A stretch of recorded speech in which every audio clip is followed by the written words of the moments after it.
Subscribe our YouTube channel and watch our videos. أعوذ بالله من الشيطان الرجيم بسم الله الرحمن الرحيم ثم قست قلوبكم من بعد ذلك فهي كالحجارة أو أشد قسوة وإن من الحجارة لما يتفجر منه الأنهار وإن منها لما يشقق فيخرج منه الماء وإن منها لما يهبط من خشية الله والله بغافل عما تعملون صدق الله العظيم ثم قست قلوبكم کہ سخت ہو گئے تمہارے دل من بعد ذالک اس سب کے بعد فہی کالحجارۃ او اشد قسوۃ پس یہ مثل پتھر کی ہے او اشد قسوۃ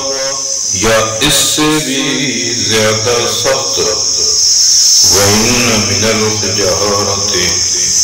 اور بے شک پتھروں میں سے ایسے پتھر بھی ہیں لَمَا يَتَفَجَّرُ کہ جس سے جاری ہوتی ہیں نہریں لَمَا يَتَفَجَّرُ مِنْهُ الْأَنْهَارُ کہ بہہ نکلتی ہیں اس سے نہریں وَإِنَّ مِنْهَا اور بے شک ان میں سے بعض پتھر ایسی بھی ہیں جو پھٹ جاتے ہیں اور فَيَخْرُجُ مِنْهُ الْمَاءُ اور نکلتا ہے ان سے پانی وَإِنَّ مِنْهَا اور بے شک بعض پتھر ان میں سے ایسے بھی ہیں کہ لَمَا يَهْبِطُ مِنْ خَشْيَةِ اللَّهِ جو گر پڑتے ہیں من خشیت اللہ اللہ کی ڈر کی وجہ سے وَاللَّهُ بِغَافِلٍ عَمَّا تَعْمَلُونَ اور نہیں ہے اللہ بے خبر غافل جو تم عمل کرتے ہو جو تم کام کرتے ہو جو تم حرکتیں کرتے ہو گزشتہ واقعات سے متاثر نہ ہونے پر شکایت کے طور پر ارشاد ہوتا ہے کہ ایسے ایسے واقعات کے بعد چاہیے تھا کہ تم لوگوں کے دل بالکل نرم اور حق تعالیٰ کی عظمت سے پر ہو جاتے لیکن تمہارے دل پھر بھی سخت ہی رہے تو یوں کہنا چاہیے کہ ان کی مثال پتھر کی سی ہے یا یوں کہیے کہ وہ پتھروں سے بھی زیادہ سخت ہیں اور زیادہ سخت اس وجہ سے کہا جاتا ہے کہ بعض پتھر تو ایسے بھی ہیں جن سے بڑی بڑی نہریں پھوٹ کر نکلتی ہیں اور انہی پتھروں سے بعض ایسے بھی ہیں کہ جو شق ہو جاتے ہیں ہٹ جاتے ہیں پھر ان سے پانی نکلنے لگتا ہے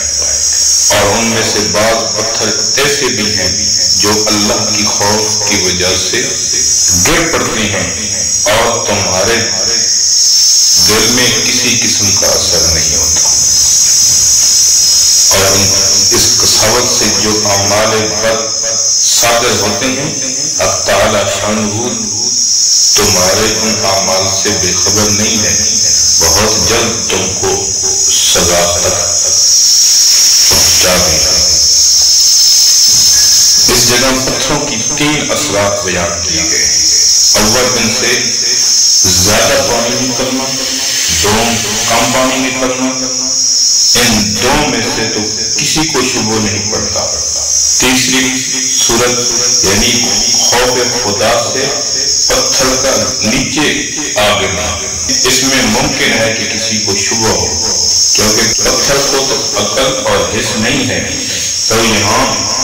یہ سمجھ لینا چاہیے کہ خوف کے لیے عقل کی ضرورت نہیں کیونکہ حیوانات لا یعقل میں خوف کا مشاہدہ ہوتا رہتا ہے البتہ اس کی ضرورت ہوتی ہے لیکن جمادات میں اتنی حس بھی نہ ہونے کی کوئی دلیل نہیں، کیونکہ حس حیات پر موقوف ہے اور بہت ممکن ہے کہ ان میں ایسی لطیف حیات ہو جس کا ہم کو ادراک نہ ہوتا، تو دلائل طبیعیہ سے ظاہر نص قرآنی کی دلالت اور قوت کسی طرح بھی کم نہیں۔ پھر ہمارا یہ دعویٰ بھی نہیں کہ ہمیشہ پتھر گرنے کی علت خوف ہی ہے، ہمیشہ پتھر گرنے کی علت خوف ہی ہو، کیونکہ اللہ نے یہ فرمایا کہ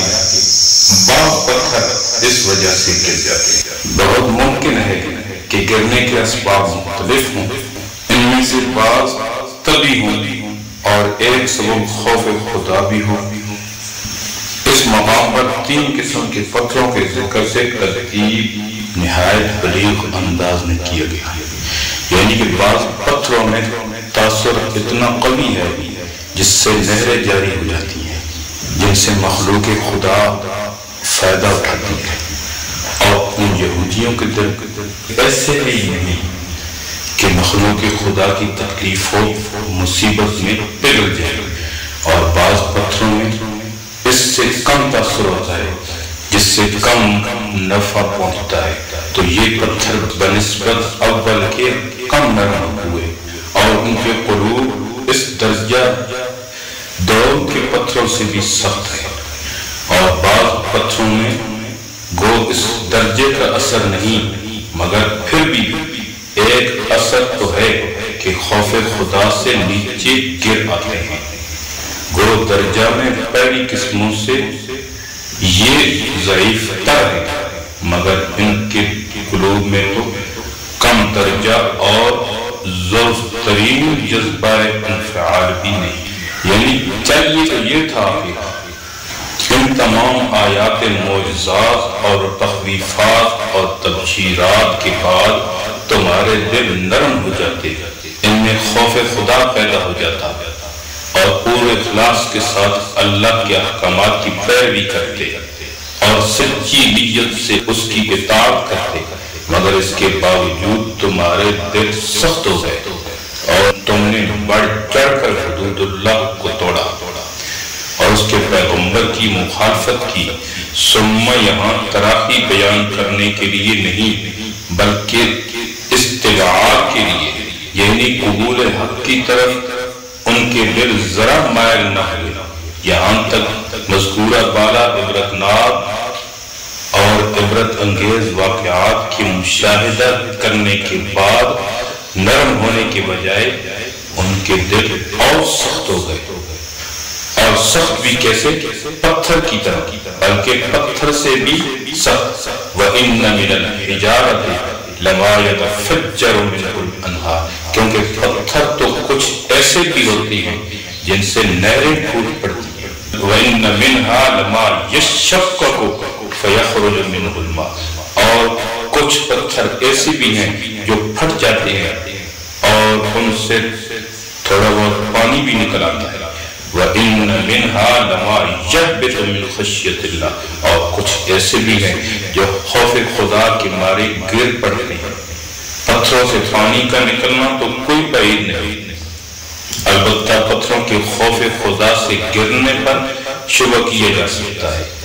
مگر یہ بھی کوئی بعید نہیں، کیونکہ تمام جمادات کو بھی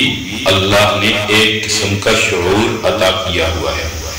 جسے شعور بسیط کہتے ہیں، اور اس شعور کی بنا پر جمادات میں خوف و مسرت، حب و بغض اور دیگر اعراض پائے جاتے ہیں، یہاں تک کہ ایک حدیث میں احد پہاڑ کے متعلق آتا ہے کہ احد جبل یحبنا ویحبہ، یعنی کہ احد پہاڑ ہے جو ہم سے محبت کرتا ہے، ہم اس سے محبت کرتے ہیں۔ خلاصہ یہ ہے کہ پتھر تو پھر بھی کسی درجہ میں تاثر قبول کرتے ہیں، مگر ان کے دل اتنے سخت ہیں کہ ان میں کوئی اثر نہیں ہوتا۔ وَمَا اللَّهُ بِغَافِلٍ عَمَّا تَعْمَلُونَ، یہ ان کی بدعمالیوں پر وعید ہے، یعنی جو کچھ تم کر رہے ہو اللہ اس سے بے خبر نہیں سب کچھ دیکھ رہا ہے اور انہیں ساری بدعمالیوں کی ضرور سزا دے گا، جہاں تک نوع ثانی ختم ہوئی جس میں ان کی خباثتوں کا ذکر تھا، اب آگے نو کا تتمہ ہے جس میں خباثت کے لحاظ سے یہودیوں کے 5 گروہوں کا ذکر ہے۔ اللہ رب العزت سے دعا ہے کہ اللہ تعالی ہمیں کما حق قرآن سمجھنے کی اور یہودیوں کی خصلتوں سے اللہ ہمیں محفوظ رکھے۔ امید ہے دوستو ویڈیو پسند آئی ہوگی۔ ویڈیو کو لائک کیجئے، ویڈیو پر کمنٹ کیجئے،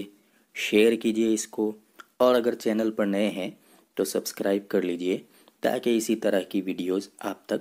پہنچتی رہیں۔ شکریہ، جزاکم اللہ، السلام علیکم ورحمۃ اللہ۔